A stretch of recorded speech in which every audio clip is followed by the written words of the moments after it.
Welcome back to the Pro Football Hall of Fame for another installment of our series here called Before the Snap. If you've never tuned in with us before for this program, first off, thank you so much for giving time out of your busy schedule to watch this program. And if you have watched this program before, well, you know what you're in store for. And what is that?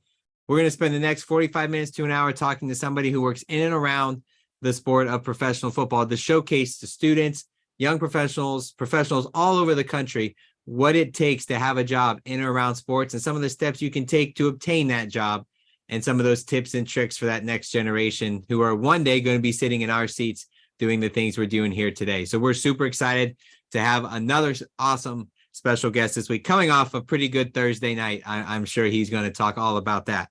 As always, my name is Jake Ray. I'm the Youth Education and Leadership Manager here at the Pro Football Hall of Fame, where it's our mission to honor the greatest of the game, to preserve its history, to promote its values, and to celebrate excellence together. And those values we promote are those of commitment, integrity, courage, respect, honesty, all of which make our 371 Hall of Famers the greatest football minds, players, front office staff of all time.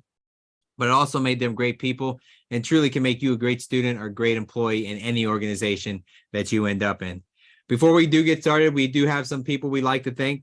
First, I'd like to thank any teacher, administrator, professor, educator that shared this link, shared this program with their students, showing them in your class right now, or maybe you're watching this a year down the road. We just want to thank you for allowing us to be a small part of your students' learning experience.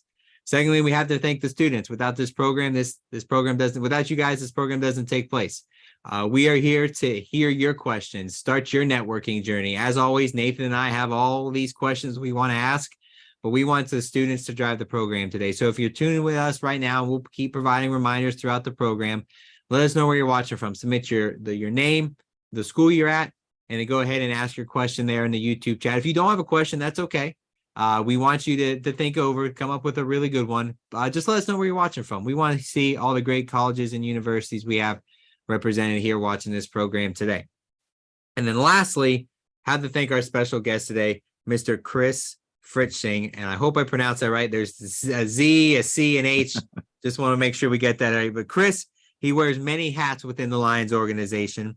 He's been the Lions football education executive director for over 20 years, while also serving as the team public address announcer since 2019. So two very different careers, very different job titles, very different responsibilities. So I'm really excited to hear how the work balance is there. Prior to his time with the Lions, he was the director of team operations and youth football camps and clinics with the Detroit Fury, the Arena League football team. He also served as a high school and youth football coach and has spoken at a series of coaching clinics all across the country. So without further ado, Chris, welcome to Before the Snap. I appreciate you guys having us. I'm looking forward to the conversation. We are definitely as well. Definitely want to dive right in and talk a little bit about your role. So 10,000 foot view, day-to-day life in your role. What does that look like? So as the executive director of football education for the Detroit Lions, this is my 20th season coming up.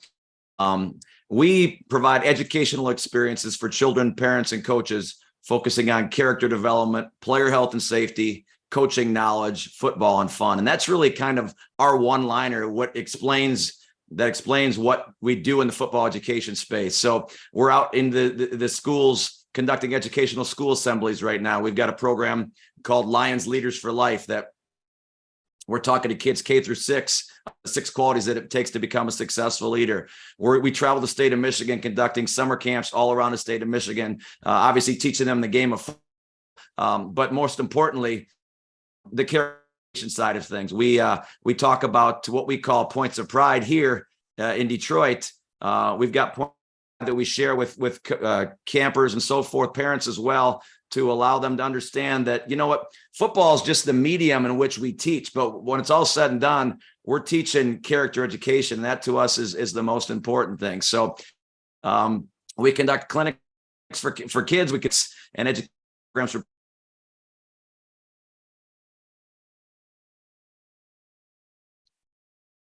Chris, it looks like we got you frozen there. Going in, talking a little bit about, there, you think you're back now. Go ahead. I'm back. Yep, you're back. Gotcha. I don't even know where I was cut off. All right. So I don't know what you heard at what point in time you lost me, but we in the football education space We have a one-liner in our organization, our department, I should say. What we do is we provide educational experience for children, parents, and coaches, focusing on character development, player health and safety, coaching knowledge, football, and fun. And those are the things we do. We conduct educational school assemblies for children ages K through 6, different locations around the state. And then we travel the state of Michigan in the summer and conducting summer camps and so forth. We teach them the game of football, but most importantly, we teach them character education as well, just as you do at the Pro Football Hall of Fame there. We've got what we call our points of pride that are really important to us that we share and showcase each and every day with our campers and parents. So those are just a nutshell of things that we do under the football education space. And we're just using the game of football to teach those important things both on and off the field. Well, I say you're preaching to the choir here. You talked a lot of things and made a lot of points that we here at the Pro Football Hall of Fame make as well. Obviously, you're using the Detroit Lions organization. We are benefit till we get to use 371 Hall of Famers career, the Hall of Fame, and the National Football League as a platform. So a lot of the same things you talk about there are things we like to do here in Canton, Ohio as well. Working in this space, it's very unique because you do get to do so many different things. When it comes to events or running a football camp, there's so many different little things you get to do within this job. So why is that a benefit as opposed to maybe having a job that's, and we're not trying to knock anybody's profession, but if you work as an accountant, you do accounting, that's you're coming in 9 to 5, that's what you're doing. But in that kind of job, you mentioned, you're doing so many different things. You're playing events, you're marketing, you're advertising. What are some of the benefits that do you believe being in that career so long? The benefits to me, first and foremost, is the impact that we are able to make each and every day. Not only to the children that we see, but the parents that we're able to impact, and trying to present each and every day before our summer camp program. We have a pre-camp parent meeting. We talk to the parents about different ways that they can help make their child's sporting experience a better one. And each and every touch point, each and every opportunity that we've got to impact a child, a parent, a coach, that's what makes this position that I'm in so rewarding. That's why I've enjoyed doing it for as long as I have, is because the touch points, like I said, we have the opportunity. When a child comes up to you, when a parent comes up to you, and you overhear a couple of weeks ago, we did a school assembly in southeastern Michigan here, and while I was talking to one of the teachers, one of the second graders came up to her and says, "This was the best day ever. This was my best day ever." And when you're a little part of that child's quote unquote best day ever, that goes a long way to helping feel satisfaction and enjoyment in the role that we play. So that to me is the number one reason why I enjoy doing what I'm doing in this space. You had kind of almost answered my next question. I was going to ask what's your why, and that right there talks exactly about why you do what you do. You have the unique ability of kind of having to balance two jobs. You have your role you've been doing for 20 plus years, but here just over the past few years, have taken on the role of being the public address announcer in the stadium. Was that a goal? Was that someone popped their head in your office one day and said, "Hey, would you be interested in doing this?" How did taking on that role come about? And for somebody who might be in that situation one day, how do you balance the two? It's become a fabric of what I do on a day-to-day basis, in that the preparation and such that I have to prepare for each and every game, whether it's rosters and pronunciations and watching game film, that happens off hours and sometimes during hours. But when it's all said and done, it's something that's satisfying and enjoying to be able to do. How I came into it, since the time I've been there, and even before the time have been there, we had conducted youth football games at halftime where kids could come out and play, and that's part of the halftime entertainment at Detroit Lions games. And in the first couple of years, it was a situation where we're just playing background music during the game, and finally someone came up to me and said, "You know what? Can you commentate these games during halftime? We got teams going on one side of the field, teams going on another side of the field. So I'm trying to call two games at the same time." And they liked it. And then we just added a little bit more to the halftime experience. And then we started doing a thing where we do it at the end of every one of our Lions game called the post-game kids touchdown run. where kids can get a football, a little souvenir football, and score from the 30-yard line, and they run into the end zone. They wanted me to commentate those things. Prior to me being here with the Lions, I spent 10 years as a public address announcer at Division I college basketball, both men's and women's. So I had some experience behind the mic in that space. And then I've also, for the last 15 years, in a local high school here, broadcast and the color commentator, for a local high school football team. And so I've continued to do those things during this whole time as well. And so the comfort, I guess, behind the mic was the biggest reason. They finally asked me when our public address announcer retired. They asked me if I wanted to at least apply for it. I applied for it and ultimately got the gig. And it's my side job, if you will, but it's one that's really rewarding. And especially now that the Lions have been playing so well lately, and hopefully that continues down the road. Awesome. Well, it's very cool. That kind of hits home for us here at the Pro Football Hall of Fame. One of our great staff employees here, Jeff Shreve, is the PA announcer for the Cleveland Browns. Yes, so he's actually like outside this door at his desk. So pretty cool for us there as well. Normally we save this for about halfway, 3/4 through the program, but we are so busy here at the Pro Football Hall of Fame with the school year just starting. So one of the things we do like to do as part of this program is, because at our core, we are a museum here at the Pro Football Hall of Fame. So we would be doing ourselves a disservice if we didn't highlight the museum some way in every program that we do. So we thought, what better way to combine what you do and the Detroit Lions and the Pro Football Hall of Fame by sending it out live in our museum, where we have some very cool stuff on display. So we've got the director of youth and education, Jerry Shockey, who's also been here for 20 plus years in front of some very cool artifacts as well. So Jerry, whenever you're ready, take it away. All right. Thank you, Jake. Thank you, Chris. We're busy here. It's a little noisy here. So if there's any background noise, that's a good thing. We like that. And so again, my name is Jerry Shockey. I'm the Director of Youth and Education and Leadership here at the Pro Football Hall of Fame. And we are here at the Ford Hall of Fans display. And this is a place where we get the opportunity to honor and celebrate some of the game's biggest fans. And you even get a chance to tell us why you are one of the best fans of the game. And so I'm standing in front of something pretty special here as a Lions fan, in front of the case that is dedicated to Michael Banks. And I think it's an understatement to say he's a huge Detroit Lions fan, one of the most passionate fans you'll ever meet, but also just as much passionate about, he is also a veteran as a U.S. Marine as well, just as much passionate about that. And Mr. Banks actually was honored this past season when the Lions legend Calvin Johnson told him he'd be put into the Ford Hall of Fans here in Canton, Ohio. Now, I know myself and Chris and Jake and Nathan are a little biased, but I will say it's hard to find more diehard sports fans than here in the Midwest. When you think of diehard sports fans, you think of Detroit, you think of Chicago, you think of Cleveland, you think of Philly, you think of New York, Pittsburgh. So we're a little biased here, but let me just ask you this, Chris. How special is it that the Lions fan base, to work with the Lions fan base, and what does it feel like to play at least a small role in that excitement every Sunday as a PA announcer? It's special. I am not only from a personal standpoint, me growing up in Detroit and being a Lions fan since I was a little kid, but it's special because week in, week out, good, the bad, the ugly, those Lions fans are committed. They're there in their Honolulu blue and silver. And I don't know if you watched the game last night, but boy, oh boy, they were there. You could hear the "Let's Go Lions" chants in the crowd last night and in the post game. They travel well. But boy, oh boy, the last couple games, we had 2 home games already. It's loud in that stadium and the energy is there. And it's really special to be able to walk down the concourse at a game and high five fans left and right, whether you know them or not. It's the game of football. It's the Lions Honolulu blue and silver that when we're wearing the gear, it brings everybody together. And that's what makes the fandom so special. So you're right, Jerry. It's they are true blue Lions fans.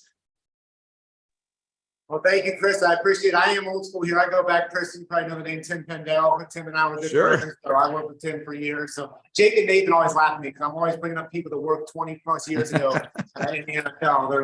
I'm the old guy on staff now. So, but students, I want to make sure to submit your questions, the name of your school, where you're located, all those things. Get those questions in. I saw some of them already coming in. So that is awesome.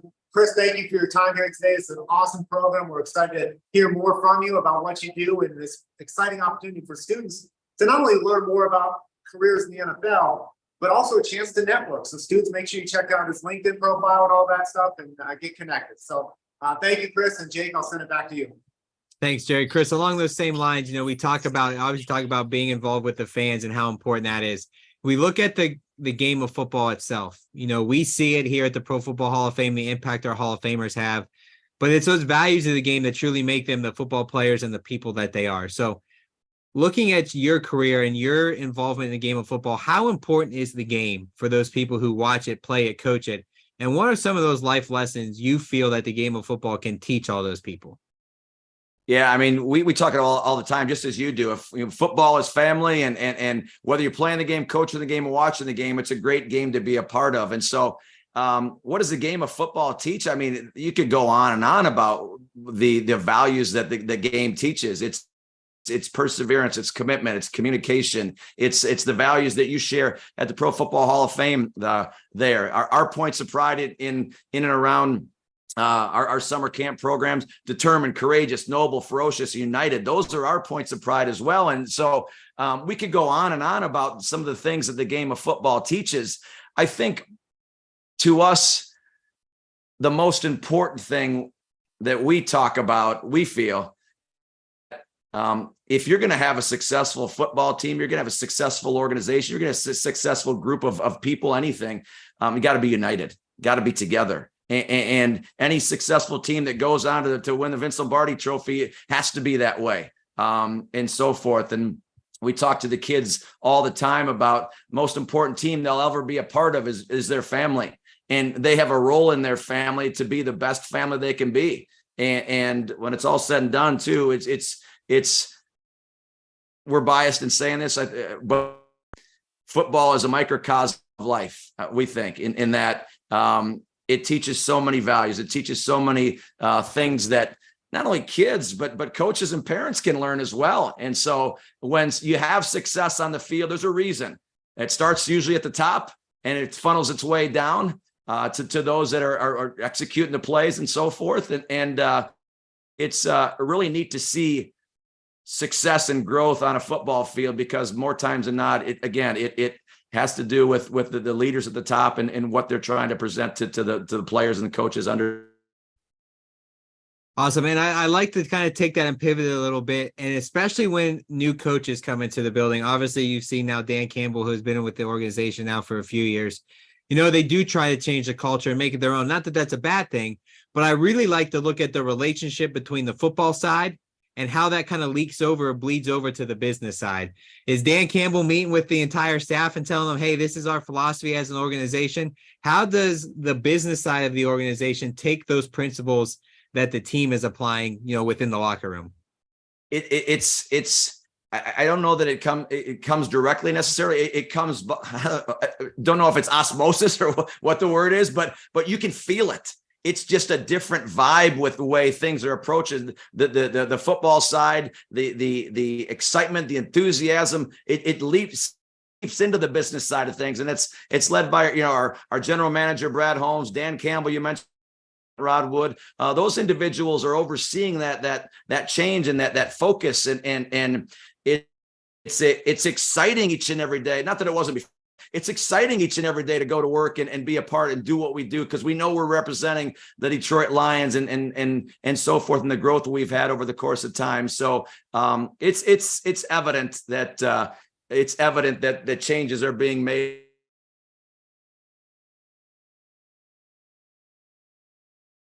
And obviously we're all for it. Awesome. We lost you there for a second, but you're back good. But with that being said, we do have some questions from some students. So I'm going to throw it over to Nathan Martin, who's got all those questions for you, Chris. So Nathan, whenever you're ready, go ahead. Yeah, Jake, thank you so much. And Chris, again, thank you for being a part of the program with us. We're super excited. I know Jake hasn't revealed his true colors, but Jake and I are Green Bay Packers owners. So bringing up last night's game was not pleasant for us, but there was definitely a lot of Lions blue, that Honolulu blue and Lambeau. It kind of made me a little upset. But to our students' questions, because that's what today's about. Kira is a student at Holt International Business School up in Boston, and she's got an interest in like the events industry. And I'm sure you've worked with your events and maybe hospitality teams through the years. She's curious, just from your experience, all your experience has kind of been directly with one franchise. Do you think there's a difference in the experience you can gain working for a team versus working for the league? What's similar, maybe what's different, kind of just from what you've seen in your years being in the industry? Yeah, I think that when it's done, I believe an event is an event. Whether you're doing an event for 50 kids or people, or whether you're doing an event for 500 or 5,000. Yeah, there's more layers to the bigger groups, but I believe that our football education department is housed right within the events department at Ford Field there. So yes, we work directly a lot with the events team and so forth, whether it's football games or concerts or other things that come into the building. It's understanding whether it's a small event or a large event. I'm of the belief really that whether it's the team side or the NFL side, they're very similar. We're going to be hosting the 2024 NFL draft in Detroit, and we're going to be doing and working with a lot of the staff. That's people from the NFL. And so there's going to be a lot of cross collaboration going on this upcoming spring. So, I would recommend that just whatever she does, get experience in event planning, event management, event marketing, event promotion, things of that nature. We're still, even though I've been there 20 some odd years, we're still doing the same things in terms of our summer camps and we're still setting up and breaking down and doing all that stuff. We're getting our hands dirty that way.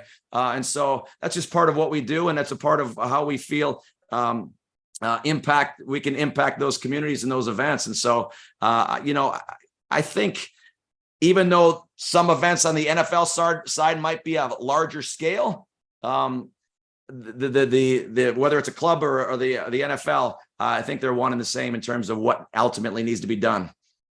I like the way you describe that. It's the approach needs to be the same, whether it's 50 kids, 500 kids, or 5,000 people that you're preparing the event for. I think one big thing that I think of in the experience we've had at the Hall is, if you're with the league, you might travel a little bit more. Right. You might be on the road a little bit more, as opposed to if you're with one club, it might all be within, just that 2, 3, 4 hour radius at the most, where you're, marketing and working with the fans in that area. So that could be a difference that Kira might want to consider when she looks at careers in event planning. Next question comes from Jen, and Jen is asking, could you tell us a little bit about your education background? Where'd you go to school? I think based on my research, I noticed you got a master's degree. Why was that important for you? Sure. Advice kind of with students picking majors and whether or not to pursue, graduate degrees.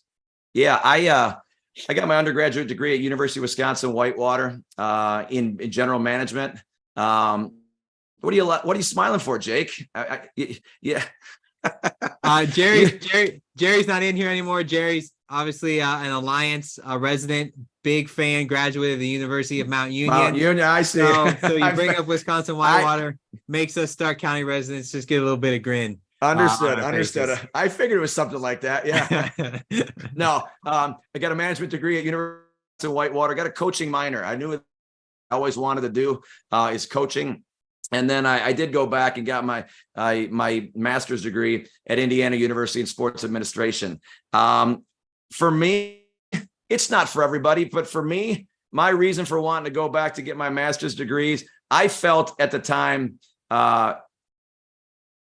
it was going to be a differentiator for me.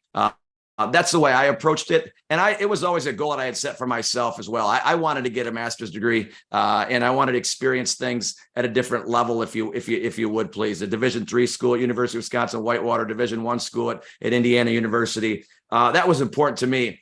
And I bring that up too. And you asked Nathan whether or not you thought it's necessary to get a master's degree. Every single spring, February, March timeframe, I'm reviewing hundreds and hundreds of resumes for interns that we hire our football education division for the summer. And oftentimes we're looking through all those resumes and such. And I look for club work. I look for community service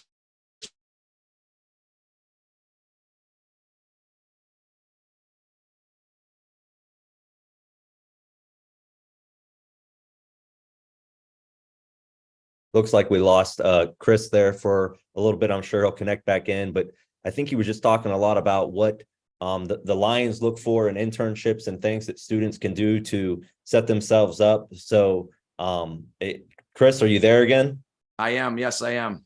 Yeah, could you just touch on, I think we lost you. You were mentioning some of the characteristics and things on the resume that you look for in the students that you guys consider or eventually maybe even hire for those entry-level jobs, those internship level positions. What were some of those characteristics? Yeah, I'm looking for, obviously, do they play athletics? Are they involved in club work at school? Are they working in doing things in the community service-based space?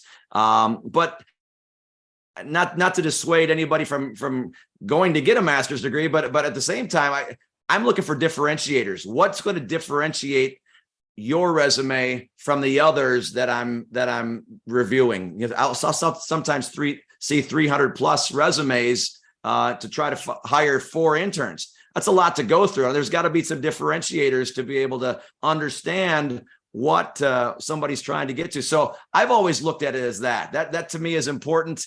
It's not for everybody and it's not required. We don't require that to secure an internship with us, but it's I think, to me, from somebody who hires it shows that those individuals are truly interested in taking the next step. It's, again, like I said, it's not for everybody, but those are just some of the things I look at. And that's, again, why I went to get my master's degree way back when. It really sounds to me like if students are trying to, find a takeaway with that, it's go get experience, in whatever Yes. way you can do it. If it's you're playing, collegiate athletics, or you're volunteering with the athletic department, or you're volunteering at a local high school, or maybe you're getting paid, maybe it's a part-time job, like whatever experience you can get that's going to be relevant for the internship. It might be a master's degree, and the experiences you get with that, that's the important thing that can really help you stand out. Right. And then it's how can you, I guess, sell yourself as to why that differentiates you from the other candidates. I know we do the same thing. Typically our internships get posted in November, December for our upcoming summer. Can you kind of tell the students maybe that are watching, when would they need to maybe be on the lookout for those postings with the Lions, or maybe other clubs in the league are similar to you? When do they need to look for those to be posted so they can get their resumes submitted in a timely manner? Yeah, for the football education division, we're typically some of the earlier intern hires within our organization. We will start posting those job postings in mid-February, late February at DetroitLions.com. So and then, like I said, we will look through those things in March. We'll do the interviews in late March, early April, bring in individuals on, for us at least, in the second week of May, and that goes all the way through mid-August. So for us, it's been a good experience. For our internship is a situation where we get a taste of a lot of different things under the sports umbrella. It's sales, it's marketing, it's event planning, it's social media marketing, it's event management, it's coaching, it's PR, it's merchandising, it's all those things in our internships. And so those, we always, no knock against the other internships in our organization, but again, I think, Jacob, you said earlier, if you're in accounting, you're in accounting, right? But in our football education internships, they get a taste of a lot of things. And so we are always of the belief that that's of benefit to a student who earns that position, because they can find out the things they like, find out the things they don't like, and hopefully after that, funnel their energies to towards where they want to go. So that's the timeline we're looking for, Nathan. Chris, I think you did a great job selling your internships there. And I feel like I've heard that same sales pitch from Jake when he talks to students. We'll go to different college campuses. When he sells our internship, sure. We have in our department, the youth education and leadership department here at the Hall. Just, getting to dabble and be in different departments and interact and work with other departments can definitely be beneficial for the students. And, mentioning the students, I want to encourage them. You guys have been very interactive there in the chat. Continue to be interactive, submit questions, let us know where you're watching from. But for now, I'll send it back to Jake for some more questions. Thanks, Nathan. Chris, kind of just want to dive right back into here. Obviously you've spent a good chunk of time working in the sports profession, specifically with your role there at the Lions. And we don't have to get into the nitty gritty, but what are 2 or 3 things that you've seen over the past 20 years that have changed the most? And how do you adapt to that as a professional and the continuing change that's happening? I think one of the big ones for us is the whole social media side of things, staying up to date with the latest and greatest in that world. I'll be honest with you, I am not very well versed in that space. And but I know it's a huge part of what we all need to do to promote all the good things that are taking place in the game of football. We promote our summer camps and our school assemblies and all the things that we're doing that way as well. That didn't happen when I first started. There was no such thing as Twitter or X now and Facebook and all those things. And so it's a big part of what we have to do moving forward to bring exposure to the things that we're doing. Hopefully the really good things we're doing in the community. That's a big part of it. I think the other thing too, I'm not saying that this wasn't a focus when I first got involved here, and this is a great thing. Player health and safety. The emphasis on player health and safety in this game has been brought to the forefront like it should be. And that's really encouraging to be able to know that we're out there talking about these topics in and around and educating the coaches, the parents, the kids, the students about these things. And so those things to me are what have been the biggest growth in the last 20 years that I've been involved. Now, on the flip side of that, being involved in the game 20 years, I can assume you've got to be a part of some very, very cool things. We always like to ask that question because it is one of the perks about working in sports is you get to be a part of some events behind the scenes that we always joke that a lot of people would probably pay a lot of money to be a part of. Sure. So your career's over. You're leaned back in the lazy boy talking to your grandkids, and they say, Grandpa, what was your favorite event or favorite moment being an employee in the NFL? If you can pick one, what would that event or that moment be for you? Oh boy, you're narrowing it down to one, huh? That's tough. I'll be honest. I've mentioned briefly that I was born in Detroit. I grew up here.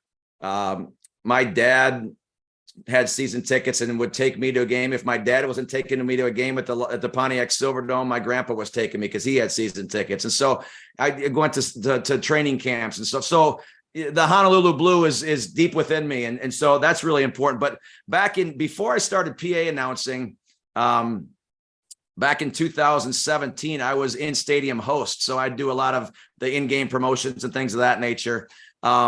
I got to, during our homecoming weekend, I got to announce about 90 Lions players on the field and recognize them, acknowledge them to the fans. And to me, that was really special because those are players that I looked up to when I was a little kid. Those are players I was looking up to as I had started working there with the organization and so forth. And it was really special to be on the field, not necessarily near them, but I am announcing those names in front of 65,000 fans. And it brought me back to my childhood in a lot of cases, because I had those players posters on my walls and I'd have their trading cards and all those cool things. And now here I am working with them. I've got a picture of Pro Football Hall of Famer Lem Barney. My dad knew him back when I was a boy. And I've got a picture of Lem at our home here in Michigan. I'm sitting on sitting on his lap at 7 years old. And he signed the back of the photo. And 30 some odd years later, I'm doing clinics in the Metro Detroit area with Lem Barney. And it's kind of neat and feel, how the whole thing has come full circle for me. And so it's pretty special to be able to be a part of these legends, these alumni, because of all the great things they've done for the game of football. Awesome. I could have said that better myself. It is cool to sit back and see the involvement, especially, we have the opportunity to see that nationwide, but in the city, in the host city, in the team city, the club city is very special. Got some more questions here before we wrap up from some students. I'm going to throw it back to Nathan, who's going to go through the few that we have. Yeah, before we go to our question, we got a comment. This is from Gia. She's a student at Purdue University, and I'm just going to read it. She says, I was a part of the football education internship with Chris this past summer. It's the best in the league, and Chris and his team are amazing to work with. So there's Gia giving a little bit of praise to Chris and his team in the football education internship there with the Lions. Thank you, Gia. Yeah. Question here we got is from a student from Purdue, Fort Wayne. University, Indiana. And the question is, Chris, in your experience, you mentioned your internships get posted on lions.com. What is the best place for students to maybe look for these opportunities with clubs around the league, or maybe even with, the league there in New York or LA? I think in a lot of cases, and forgive me, I have not looked at other clubs' websites for these opportunities, but I think in a lot of cases, ours in particular, there's a career opportunities tab typically at the bottom of each of their websites. So again, at DetroitLions.com, you scroll on down, career opportunities are on there, and that's just not football education opportunities, their finance opportunities, their training camp opportunities, those types of opportunities that are available. And so most of our hiring, at least for our organization, takes place in that, or at least posting wise, is taking place in that February, March, April timeframe in preparation for getting ready and getting all those hires done before the season starts for training camps and things of that nature. So I would strongly suggest looking at each of the clubs and even the NFL.com website to be able to find those opportunities, because a lot of times they are posted in those locations. Yeah, I would agree with that. I mean, it would take a little bit of work, on the students' part. They got to go to the different websites. I know that, and I guess they're getting the free plug. I know Teamwork Online, they do a lot of work where you can find multiple teams on the same page. So that's a nice resource for students to use as well. But can you kind of speak to, because I think this is important for students to hear, and obviously it's worked out for you, Chris. You're a Lions fan, since you were a little kid. You're talking about being with Lynn Barney, when you're just 6 or 7 years old. But how important is it for students to understand the difference between, I'm a fan of the Lions, I want to work for the Lions, versus no, I'm passionate about youth and education, and whether it's with the Lions or it's with the Browns or it's with the Rams or whoever, sometimes you got to find a way to put that fandom away and still view it as a job. And I know there's a balance there. Can you kind of talk a little bit about that, and maybe some colleagues that you work with that they haven't been lifelong Lions fans, but they are now because they work for the organization, and kind of what you've seen in your experience with that balance? You're right. And that's a tough question, because I've been fortunate enough to be able to work for the team that I loved growing up. Mm-hmm. I don't know if I've ever envisioned working for another team, just because I love what I do here. And so you're right, though. There are other colleagues that we've had that have grown up in the area, or I'll be honest, I lived 13 years in Wisconsin. And so I grew up with some of that green and gold over there, a lot of that green and gold over there. And I made my way back for reasons, or various reasons. But when it's all said and done, I think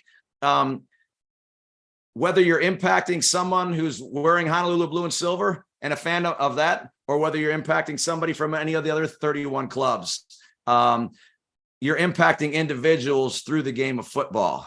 And that, to me, is what drives hopefully my passion in what we do in our football education space, because football is the commonality that brings everybody together. Just because I love the Lions and you love somebody else doesn't mean we can't get along. And so that's what's to me, I think, important, that we get that message across when we're talking. You're here to make a difference in that organization, whatever organization you're working for. And if you can do the best job in that space, you have the opportunity to do whatever you want more times than not. You're getting that experience, you're getting that knowledge under your belt, and maybe there's a way down the road you can get back to your favorite team, if you will. But I like I said, I've been fortunate to be able to work for the team that I love, and I can imagine it being very difficult if you weren't working for the team that you grew up. But I think at some point in time, as you get older, as hopefully you mature, you realize that you're there to do a job to the best of your ability, and you're going to become a fan of that team, because that's who's paying your bills. That's who you're getting your paycheck from. Those types of things. You find a love for the people, because when it's all said and done, this is a people business. Mm-hmm. And we have different allegiances because of the colors of our team, but it's a people business, and you get to love the people that you work with, and you find out more times than not that it's the people that makes this experience for a team you're working for a great one.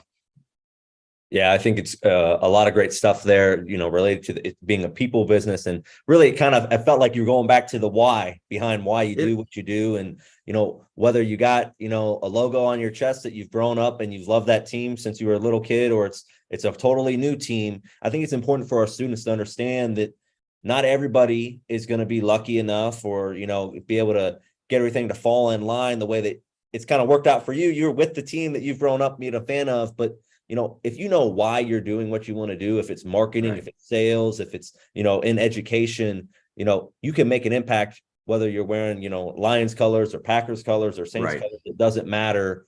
And maybe you get older and you mature and you become a fan of that team, or maybe you always keep it in the back of your mind. You got to get back to that childhood team. And once you're in the industry, it might be easier to switch to another franchise as jobs become open and you have that experience. But I think it's important for the students to understand that you got to find that balance between fan and this is my employer and I got to do a good job. And I think you did a great job explaining that. But that's all I have from our students right now. I'm going to send it back to Jake, but thanks for being a part of the program, Chris. Thanks for your time. Appreciate the questions, students. Awesome. Yes. Thank you, students. Some great questions here. And Chris, we're going to get a few more things here on our end, and then we're going to wrap it up. So we always like to have a little bit of fun as part of this program because we know, you got to have a little bit of fun at work. So we got some rapid fire questions we want to ask you. You ready for these? I'm ready. Bring them. All right. Question number 1, LinkedIn, great way to network or just another social media app? I think it's another social media app. That's just my opinion, but I'm a little older maybe than some of the younger, so that might be the reason why. Number 2, GPA on a resume, on or keep it off? That doesn't concern me. It doesn't concern me either way when I'm looking at a resume. Number 3, social media accounts, public or private? Mine are public. Mm-hmm. Number 4, jeans at work, all day, every day, only on Fridays or never? Jeans rarely, never. It's all coaching gear. It's great. It's shorts. It's black pants. It's great. I love it. That is a great answer. Number 5, coin toss, heads or tails? I'm going to be different. I think a lot of people tend to go tails. I go heads. And then lastly, you score a touchdown, go-to touchdown celebration. You know what? My favorite player all time was Pro Football Hall of Famer Barry Sanders. And Barry just gave the ball back to the official, and I'm going to follow suit. I'm going to do the same. Awesome. I figured that's where the answer was going. We have one question we like to wrap up with, but as soon as Nathan was wrapping up, they did have a question to come through here. So I'm going to read it because I got the live stream pulled up here. It's from Austin. Prior military. Not sure if he wants to put the time in to go to a 4-year institution after community college. How hard is it to get a job in sports with just doing that 2-year associate's degree? It's a good question. I don't know because I haven't experienced it myself. I would say this, whether you've got an associate's degree, a 4-year degree, a master's degree, again, like we talked about earlier, this is a people business. And your ability to network and get out there and gather some experiences on your own, whether they be paid, whether they be volunteer, whether they be for the local community. I think it's a combination of those things that are really more important potentially than going and getting that 4-year degree too. I wanted to do it because that was my goal and so forth. And I thought, to me, again, like I said, that was my differentiator. But I think more importantly, it's the relationships that are the key. You become what you think about. And if you do those things combined, I think those are the things that will take you where you want to go. Awesome. I think it's a great piece of advice and rolls us right in here to our final question. Before we ask this, Chris, again, want to say thank you from all of us here at the Hall of Fame for being a part of this event, taking your time out of a busy day, a post-win day. So I'm sure it was a great morning to wake up this morning. Last question here. And this is something we wrap every program with, no matter if we're doing this program with Before the Snap or when we're talking to Hall of Famers, but it's that last piece of advice, that one key information, that one nugget that if you want anybody to take away something from today, this is what you want them to leave with this message. What would that message, that point be from you? I think everyone has their own path to get where they want to go. Mine might be considered unconventional, you know what? But it wasn't to me. It was my path. And so I don't want students to think that because I did it this way and Jake, you did it that way, and Nathan, you did it your way, that's the way to do it. Everyone's got to find their own path. And I think in conjunction with that, understanding the importance of transferable skills. Just because you didn't work in football at a younger age doesn't mean that you can't work in football now. I've worked in minor league baseball and arena football and indoor soccer and NBA basketball, and I didn't mention those things at all. But my point is that it was sports, it was events, it was promotion, and those things are transferable. So that's why I think it's important to get those experiences at the clubs and volunteer opportunities, because those are the things that are, once you get in front of those types of people, those are the things that are going to sell you to them to take that next step in this sports industry and football in general. I think that's a great way to wrap up this installment of the Pro Football Hall of Fame series Before the Snap, today featuring Chris Fritzsching, the Executive Director of Football Education and Public Address Announcer with the Detroit Lions. Again, Chris, thank you so much for being a part of Before the Snap. Thank you so much. As always, before we leave today, subscribe, like, follow anything Pro Football Hall of Fame. All of our social media accounts. Do the same with the Detroit Lions and see all the great things that they're doing in the NFL as well as their community. As always, stay tuned here for next week. Next week, October 6th, we're going to have Will Kiss, who works in communications with the Las Vegas Raiders, talk about his job and everything he does on a day-to-day basis with the Las Vegas Raiders. You know, we always like to say that, you know, football is more than just a job that happens on Sunday, Monday, or Thursday. It's more than just a job that takes place 18 weeks out of the year. It is more than likely a 365-day-a-year job. And Chris, you're just a small part of that. So thank you for everything you do for the game of football in these past 20 years. And thank you indirectly for everything you do for us here at the Pro Football Hall of Fame, specifically being our guest today. Thank you so much. All right. Thank you, everybody, for tuning in. We hope to see you here next week for another program, another episode of Before the Snap. Bye, everybody.